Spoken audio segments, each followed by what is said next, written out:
video, we're going to dive a little deeper and look at these 3 new pedals. From Paul Reed Smith Guitars, we have the Mary Cries Optical Compressor, the Horsemeat Transparent Overdrive, and the Wind Through the Trees Dual Analog Flanger. So in this video, we're going to just go one by one. We're going to take one pedal, we're going to play it, we're going to show you what it does, how it sounds, and at the end of this, you should probably click the links below so you can go check out the Paul Reed Smith pedals. The first ones they've brought to the market. Yeah. Hey, quickly, this is what we're playing through. This is a Paul Reed Smith Fiore. So this is a HSS Strat, Super Strat type guitar. It sounds phenomenal. We've been asked a lot. We will make a video on this guitar soon. Subscribe so you don't miss it. All right, so our signal chain, we're going right into the compressor, into the volume, protein, Horsemeat, and it's a little unconventional, but we went delay and then the Wind Through the Trees. It works. It was kind of more just because that was where the spot on the board was. That's right. But then into the reverb, and we're actually using our Matchless C30. We're using a UA aux for our emulation to record. But that is just a straightforward signal chain. That's right. Yeah. Okay, so we're going to start with the Horsemeat. First of all, let's hear the clean tone, or the unaffected tone. The unaffected tone. The bass tone. The bass tone. There is a little bit of reverb being applied through the aux. Through the aux. So that's after the amp.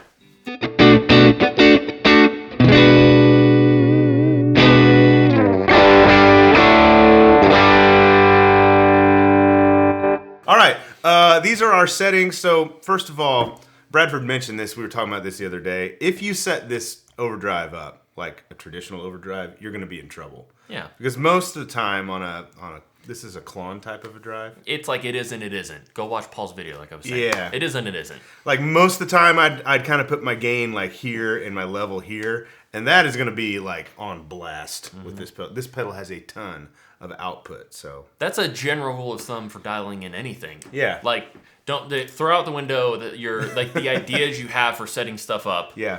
And just like try to like use the pedal and figure out the pedal. I mean, it's a great starting point, but there's a lot of output. Same with the compressor. The compressor has as a ton of output. Yeah.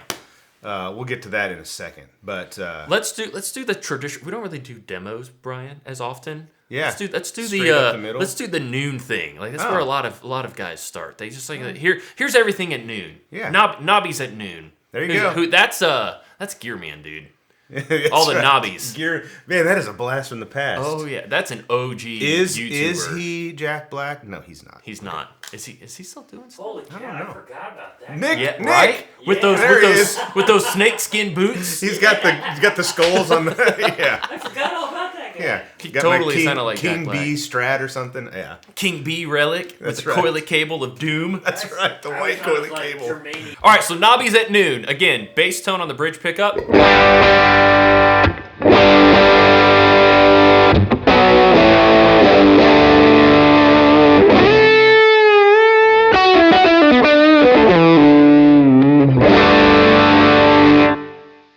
Where do we want to go from here, Bradford? That's a lot. That was a lot of gain. Yeah. So level and gain. Voice is like it's like a slight like mid thing. You're like moving it around. It's like an upper mid push. Yeah. When you turn it up. We would want to do. I'd say we'd want to dump some stuff. Dump some lows. Maybe push the voice a little bit more, but dump some lows. These aren't necessarily like a treble add and a bass add. It is kind of like cuts instead, the way it feels. In other words, treble is really more cut and bass, while the bass is actually cut and highs. So if you bring them back, it's kind of backwards, but that's actually how a lot of amps work. But let's see where we're at. Still same gain.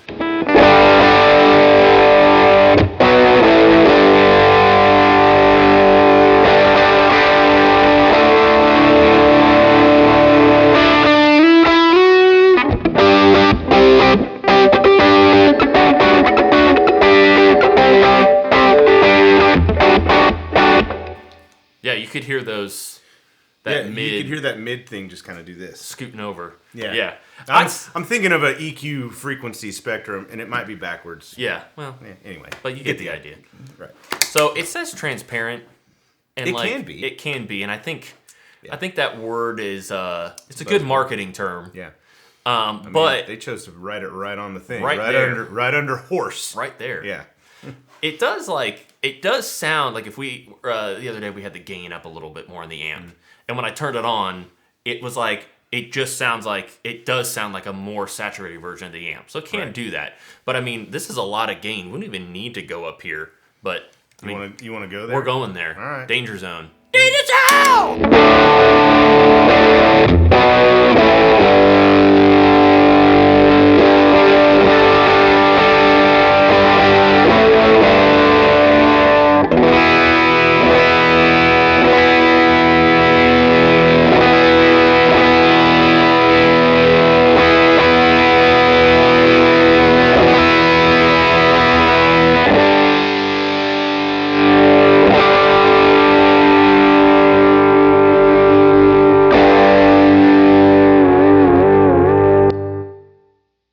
Oh, bass.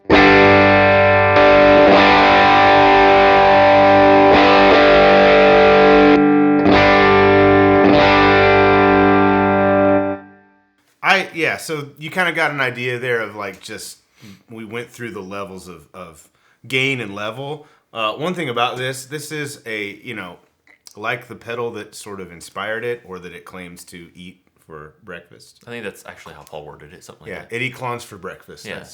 It eats clones for breakfast. That's the idea behind the name. Okay.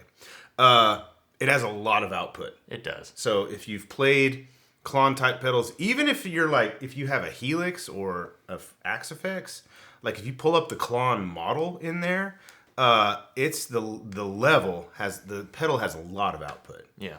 So like typically if I have a tube screamer, I'm gonna set this level like here, but that's too much on this pedal. Yeah, we typically, and gain down is a nice way to kind of like push some stuff and get some extra mids, but yeah.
Next is the Mary Cries optical compressor. I love me a good compressor. Man, I am a compression nut, I would say. I would say it is a secret to my tone. Yes. If you're new to compression, and one thing that I feel like I see a lot is compression is misunderstood. Yeah. How important it is and how to like dial it in to get different sounds, right? You use it differently for like in a guitar chain than you do in like a studio guitar chain. Yeah. Like in the studio, it's at the end. It's doing different things in the way we use it here. And it can be intimidating, but they put two knobs there. That makes it easy. And Mary Cries is an optical compressor, which is based on another one of my all-time favorite compressor types, which is the LA2A. One of the reasons it's great is like Bradford said, it's very simple. Yeah. It's two knobs. It is. And that's how many of them are. There's no attack, release, threshold, all that can be very confusing. I like that stuff. 4-to-1, 2-to-1, 10-to-1, limit, is there a high pass filter option, low pass filter?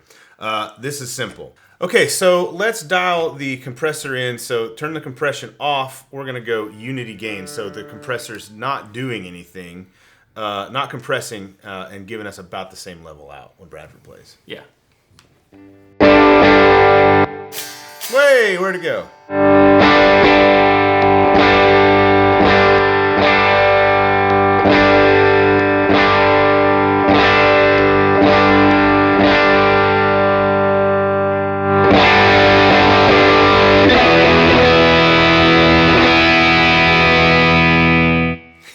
Okay, so unity gain was around here. Two things to note with this with this compressor. One, whenever it's not compressing, not doing anything, and about the same output level as the dry guitar, it sweetens everything up. Just sweetens it. It makes it sound It's so good. better. Yeah. That is a hallmark of a really good compressor. To me, yeah. Yeah. I mean, not maybe some people may not think so. Some people may want it like extremely clean and transparent, like it does nothing. But we like that. I like that. It is going to change the tone, but I think in a good way. Number two, if you turn this level up, it's a pretty awesome boost, actually. There's a lot of level, so use that how you will. Grab two compressors and use one for a boost and one for compression. There you go. There you go. Yeah. So, okay, so we're going to go back to unity gain, and I'm going to turn the compressor up. Bradford will play, and you can see kind of what it's doing at a subtle type of a sound and then bigger, right? And it's not going to be too much. Like that sweep of compression is not like, it's not like, to me, the idea of a compressor that is doing heavy lifting and it's like super obvious is like a Dynacomp. Right. Like you dial one of those things in and like it sounds like you're smashing a wall every single time you hit chord. Yeah. But this is like a nice sweetener. Like it just polishes everything. It brings like if you're not playing super clean, especially live, if you're not playing, it's totally understandable that live, if you're trying to like engage and look like you care about being on stage, you're not going to play as clean as you are in the studio. So it like makes your quieter parts a little clean, louder, meaning not as precise, articulate and precise. Yeah. Yes, and it makes your loud stuff not quite as loud. But yeah, check this out.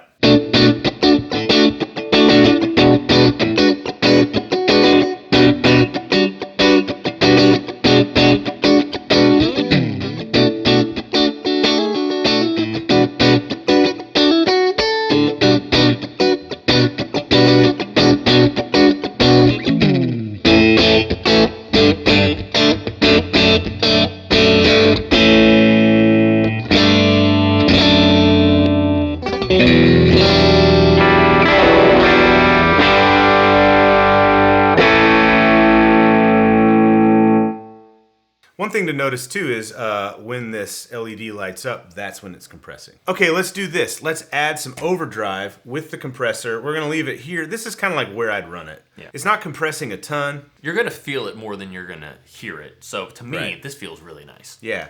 We'll turn the compressor on, and then we'll turn the overdrive on so you can hear everything.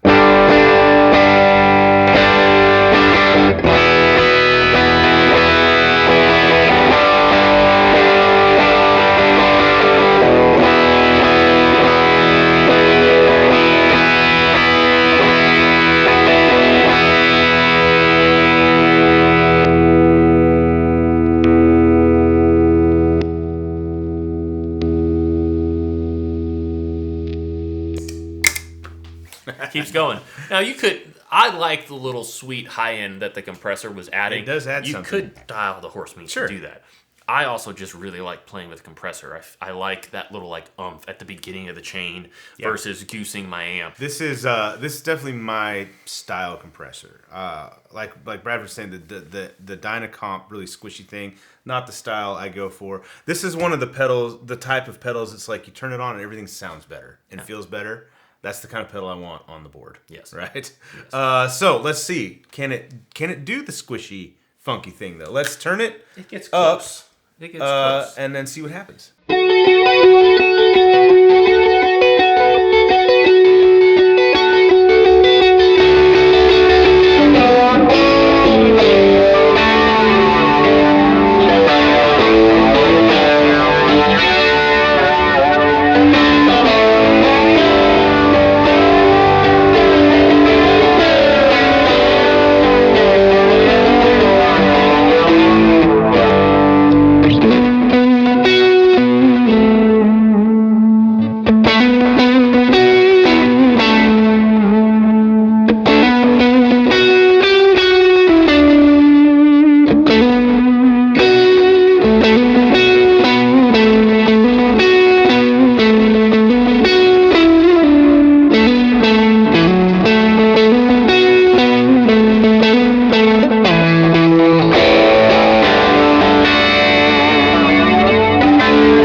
let's move on to the wind through the trees, the flanger. Now, We're in unknown territory. admittedly, Bradford and I, yes, are not big users of flanger. Now, when Nick came over this morning, though, I told him, I said, we're going to demo this flanger pedal, and I'm going to play something for you that I think you're going to know.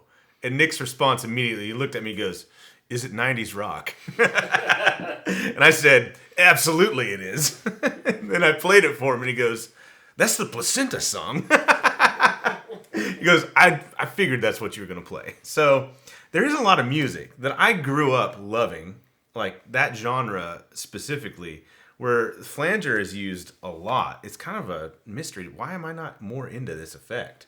But you were talking too about like Andy Summers. Yeah, I think that was he used that often. I think he used like that TC like choral flange thing, which is cool, which is actually an interesting point and a nice way to like the choral flange by TC is like it kind of like gives you chorus and flange. Yeah, sounds. okay. But hence like the name. Flange don't need that.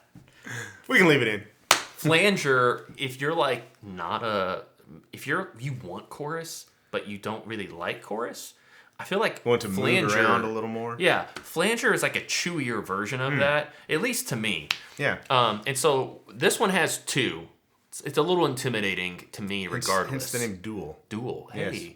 It's a little intimidating to me regardless because I just don't really use We're going to flanger. break it down. Because there's like a word like regen, what? What's regenerating? I don't know. It makes it sound like an airplane. But you could like use this row for one sound and this row for another and like blend between the two. Yeah. Or you can like get a little bit of both, Yeah. whatever you want to do, and we'll show you. Yeah. But to me, if we were to do like this, you got to dial the regen out. This is particular sound. Yeah, add some highs, crank this up. You get, let's see, a little more depth and lower rate. You're going to get like a chorus sound.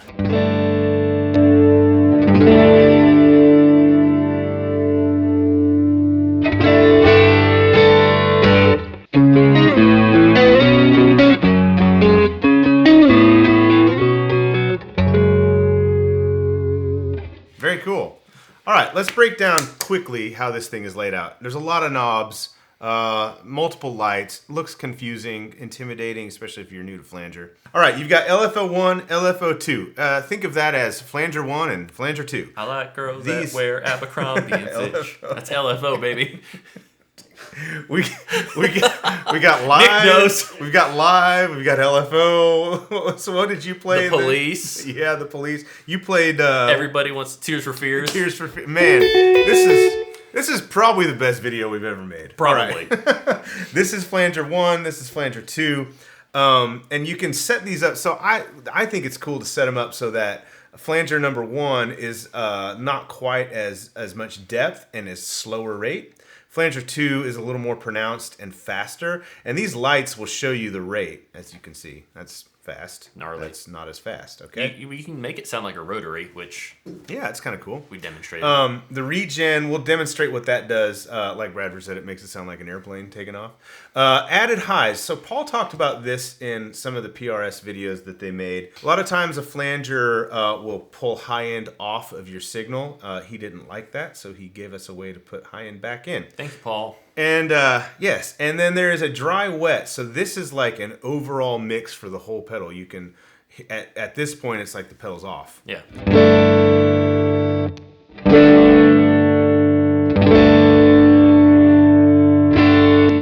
All right, so That was we only got one LFO, but yeah, you'll get the idea. We've got some stuff set up. Bradford's just gonna play. I'm gonna turn it on and show you how you can. It's kind of like presets almost. This is LFO1. That's 2. This is somewhere in the middle where they interact with each other. I'm just gonna play with the knobs and show you what they do. Ready?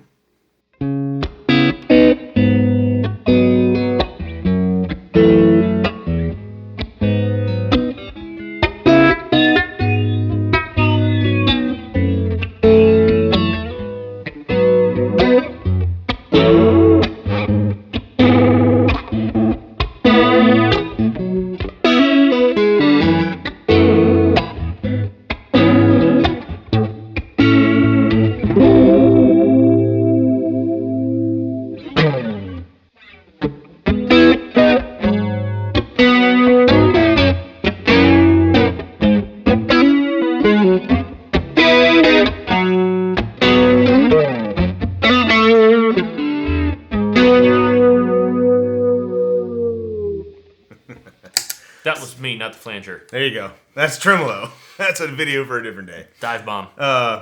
So you can see there, we kind of landed right up the middle with the two LFOs, the two flangers. You can hear them sort of interacting with one another. Yeah, actually, let me just play one chord to do that, because you can hear, it's more rhythmic. Like, you can hear one moving like this, and you can hear the other one kind of moving like this, and like they don't interact, so you don't get like delays when they interact with one another. It gets all weird. This just is going to consistently give you like... It's not as rhythmic because it's not as deep as like a tremolo, but still. And I tweaked it a little bit, so number 2, LFO 2, is a lot faster and a lot deeper than 1, so you kind of hear both of them together. Here we go.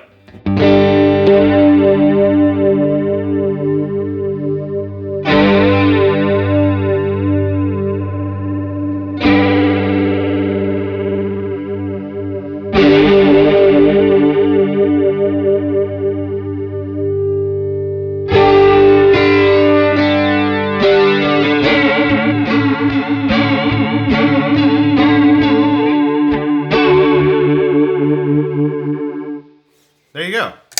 A lot of different textures to be had there. One thing that Bradford and I both love about this pedal is texture, and we think it sounds really cool when you do the whole ambient, P&W thing, which we'll demonstrate right now. Oh yeah, we need some of that. You need some of that for the cleans. There. Yeah, so we've got the golden reverb in a very ambient big setting, and DD20 in dotted eighth delay. You play and I'll tap you in.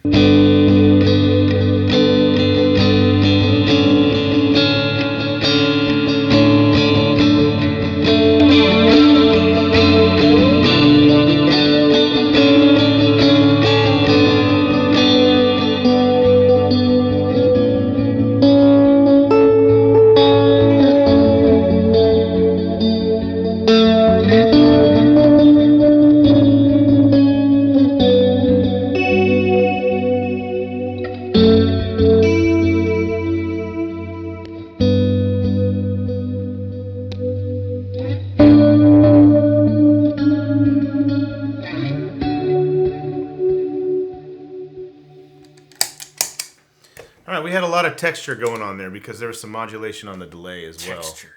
And it was really, I mean, when you were playing that single note stuff, I mean, that was neat. Added a lot of interest. When I turned it off, it's kind of like, I wish it was back on. Right?